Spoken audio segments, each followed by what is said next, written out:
It's actually a bit funny. I was just planning to do a quick, like, take out the camera and talk a little bit about this thing, and then I started to black out all the curtains and like over there as well, because like apparently the sun woke up today in Sweden. And then the filmmaker in me is like, nah, I gotta fix this. Anyway, I just wanted to press and talk a little about this thing, like financial stuff in this video, because it's a lot of things are happening, and just being transparent and like talking and thinking at the same time. Like I've structured some stuff here in this document, but I'm just gonna sit and talk for if you wanna follow along, and like how this thing is going and how this boat is floating, and a little bit of that and a little bit of so today, like this week, there's so much going on, and tomorrow I'm actually heading down to Kalmar to screen the documentary that we are releasing this Saturday, 18th of April. So I'll think this video is gonna come up the week after, just because there's so much about the release and stuff, and like in the middle of this is like, wow, it's so exciting to see the people that are watching it and like taking it in, and like how it resonates with people. And I hope that you have watched it. If not, it's here on the channel and free for you to watch. And I thought like, yeah, I want to publish it straight to YouTube so everyone can see what I'm actually doing and what I like to do, and as a sort of milestone thing of like, if you want to do what you want to do, you gotta like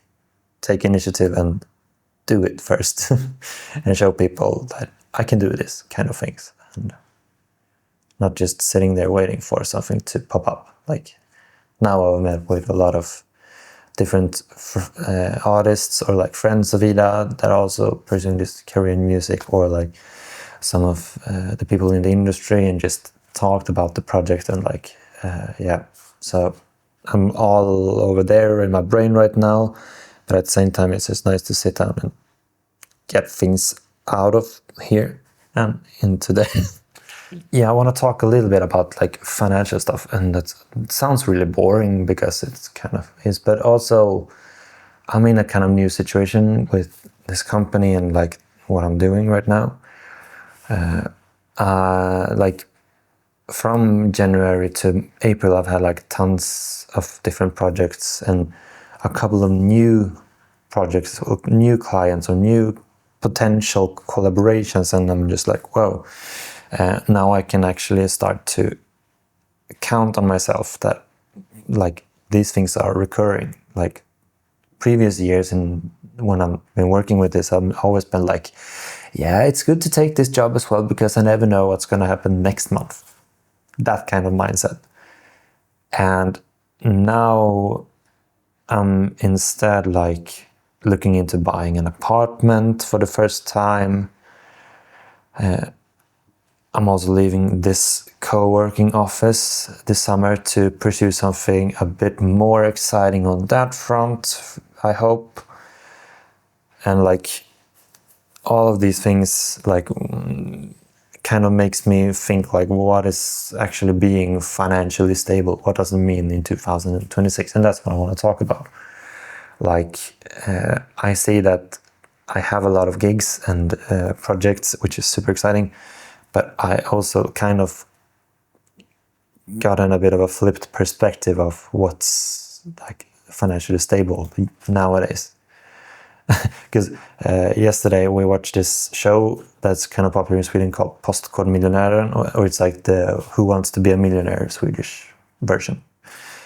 And basically, ever since I was like a kid and watched it when I was like 6 years old in like 2006, it has always been this like, if you reach the last question and win, you win 1 million Swedish crowns, which is approximately $100,000 or 100,000 euros, but depending on the, yeah, whatever. The top prize for that show has been the same for 20 years. It hasn't changed. And the same with like other kinds of culturally stable things. Like there's this other show where you can win on the lottery ticket. Like you can attend a TV show and do the scraping a lottery there and win like up to, what is it, like 5 million Swedish crowns, but like the minimum win that they can win is like 100,000. It's like, today that's not a lot of money. And also like winning like 1 million crowns, which has a long time been like, wow, you're rich, you have 1 million crowns. You're not rich if you have 1 million today. It's like if you try to buy like a 1-bedroom apartment in central Stockholm today, like 20 square meters, it's 2 million crowns. So you don't even afford like a 1 single bedroom apartment for that.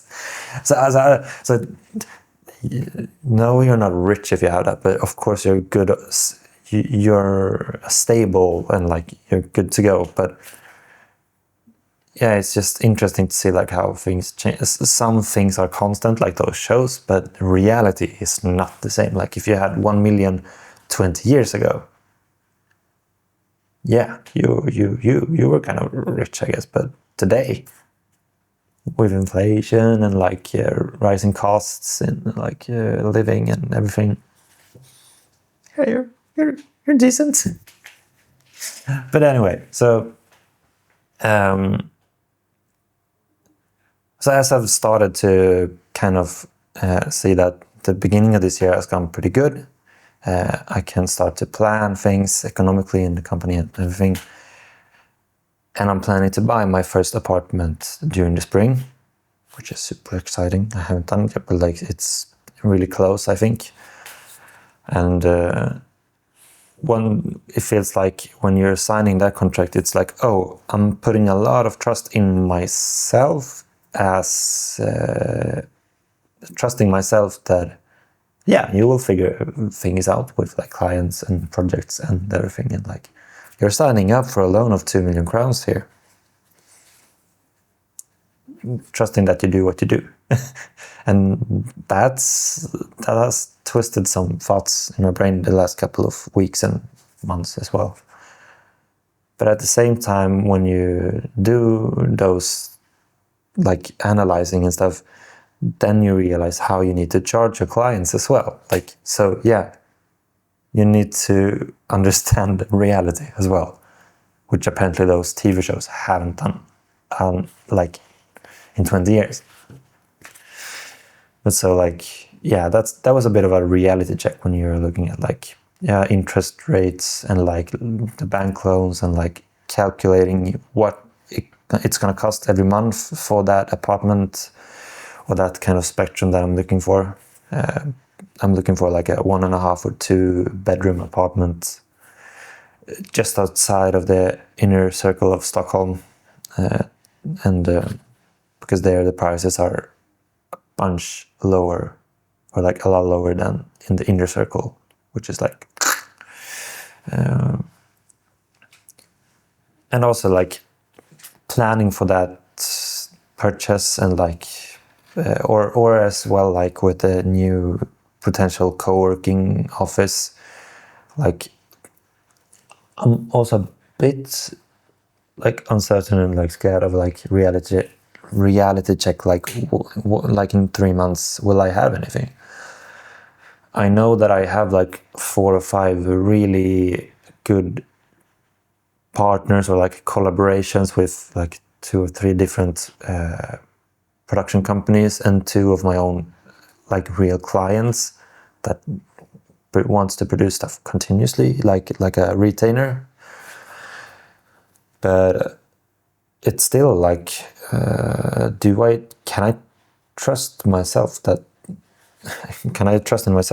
this is going to work? And like running down the numbers and everything, and it's just, some days you're like, and some days you're like super optimistic because you have like 2 bookings in one single day. Like, can you do this in like 3 weeks? Oh, can you help us out in 1 month? And like, okay, April is looking good now. just like from one day getting 2 bookings and you're like, now it feels good. But what if those 2 calls wouldn't come? Like how am I going to process that then? So, but yeah. So I'm trying to prepare like mentally before things get too difficult, or like, yeah, and not signing up for a huge loan with like a too expensive apartment that I can't afford, but that I can get a loan for.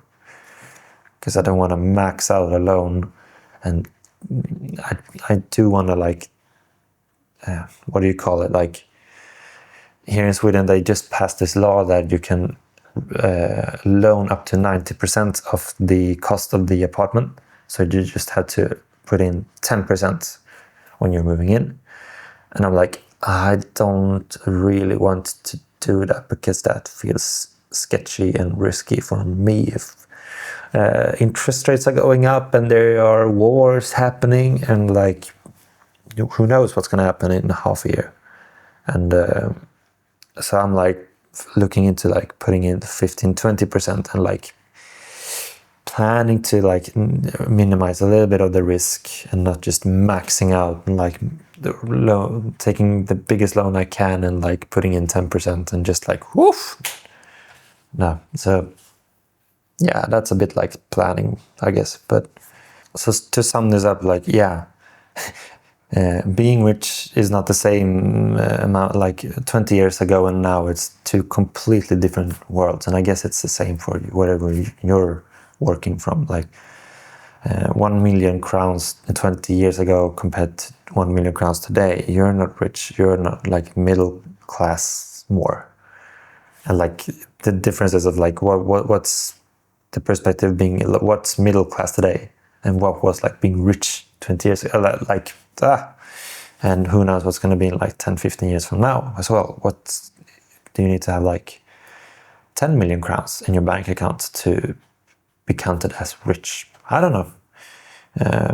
But like staying connected to that reality means charging the right prices for your clients, and like not visualizing on this old idea that if you have 1 million crowns, you're rich, like 20 years ago. So for me, I'm like, right now, I'm like trying to build a like buffer in the company as well. Like, and this first 4 months of the year has been good at that. Like, so I have a couple of months with no work kind of secured.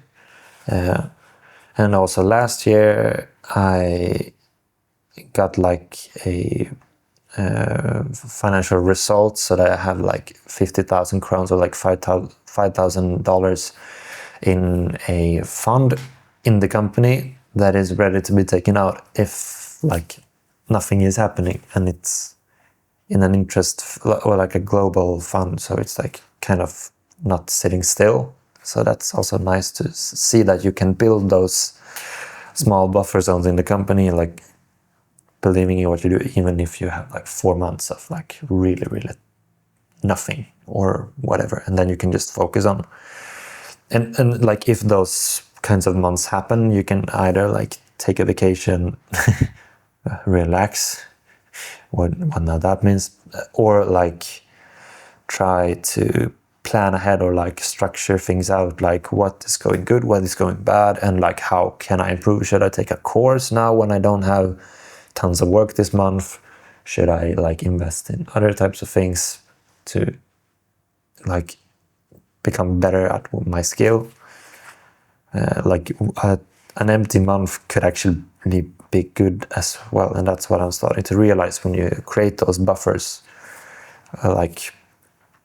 I can afford to invest in myself, or like buy this course instead and just spending a month on that. I don't need to book every single day of the month for a project or like edit or film or whatever, which is nice. And also like as of in the middle of the summer, I'm gonna sign out of this co-working space that I'm living right next by, since I'm planning to buy an apartment closer to the city. I don't want to have the office more outside of it. So I want to, like, if I'm moving closer to the city, I want to invest in like sitting at a space connected to the city. So inside of the inner circle of Stockholm, I guess. And what that means is it's going to be a lot more expensive with the rent of the office. And so, of course, I need to account for that when I'm charging my clients, like, because I want to have a small office for my company. And of course, I'm going to, yeah.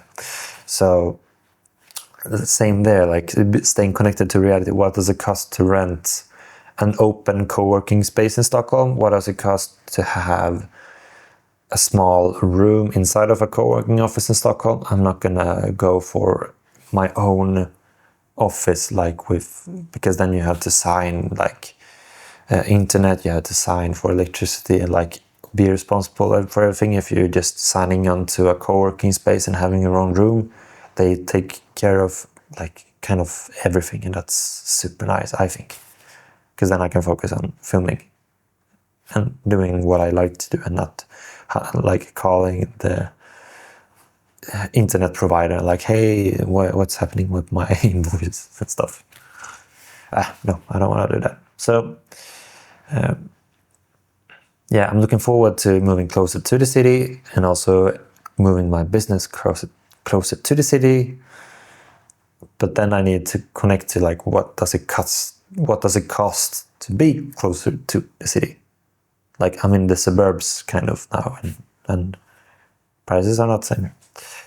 So yeah, tons of exciting things coming up, and so relieved about the documentary that it's finished, a passion project that took over a year, and I'm probably gonna do another video just talking about that. Let me know what your thoughts and feelings about, like, how do you plan for these types of things, if you're someone who has your own company, or if you're like more, I don't know, if it's good to just throw these things out and just sitting to the camera and just thinking about these things. And I hope someone can like take note of something, or like, otherwise it's just me trying to figure out how this thing works. And right now 2026 is looking positive, which is nice, so I can do more of these exciting things, and there's a lot more to come. And I'm probably going to start doing more of this, like just sitting down and talk to the camera and like analyzing things, and because I want to improve. And I think it's also important to do these little reflection sessions with myself, and hope you like take something with you from it, or like, let's continue the conversation down in the comments if you're like thinking about something that I should have taken up regarding this, or if you have tips or recommendations, whatever. Trying to build this filmmaking company, and it's really exciting times. See you in the next one.